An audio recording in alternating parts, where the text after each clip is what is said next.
Welcome to Charts Today. My name is David Linton, and today's edition for Wednesday, the 23rd of December, comes to you from London. And this will be my last one this week and ahead of Christmas. So basically, just a look at the markets.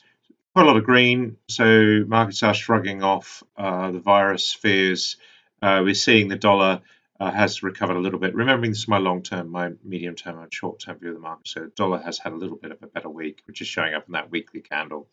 The euro is still sitting at 121.90, so has fallen away a little bit, but relatively flat against that weaker dollar. Sterling is up about 0.5% against the dollar today, so it's shrugging off its woes as well.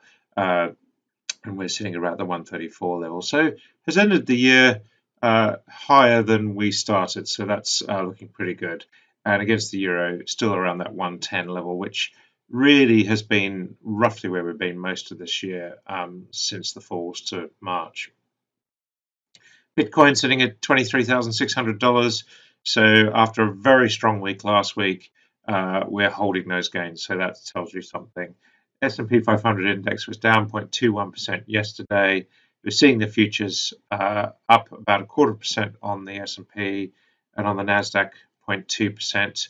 And the VIX volatility has come back 4%, the fear index. So we are seeing really that markets are just holding on. So the news might be terribly bad, but markets seem to be shrugging it off for now. The DAX in Germany is up 0.6%. The CAC Quarante up by a similar amount. Japan was up a third of a percent overnight, so it's looking to be holding its medium and long-term bull trend. Shorter term, not looking quite as good.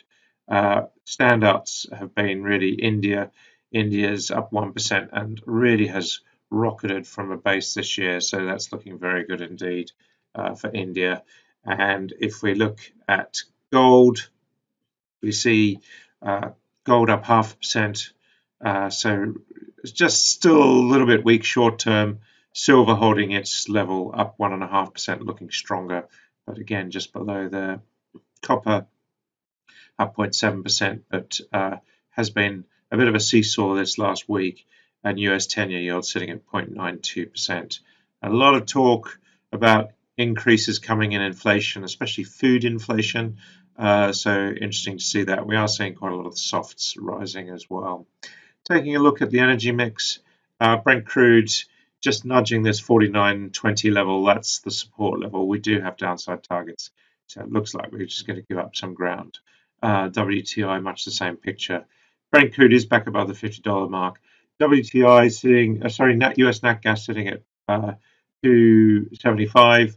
So it's just its recovery continuing, looking stronger on that medium-term chart. Global gas markets would look pretty strong this year.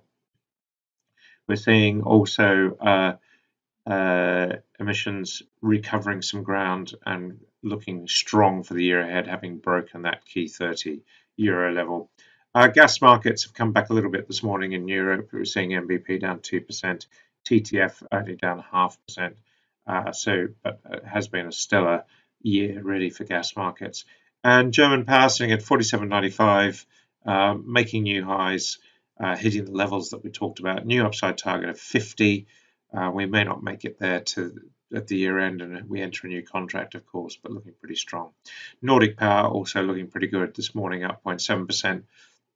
Not enough really to break to new highs, and the quarterly contract much the same, but we are nudging the top of the range, so that's looking pretty good as well. That's it for today. Have a great Christmas. You're spending it on your own. Best wishes, and hopefully you'll have a better 2021, and I'll hopefully speak to you between Christmas and the New Year. Have a great time. Bye for now.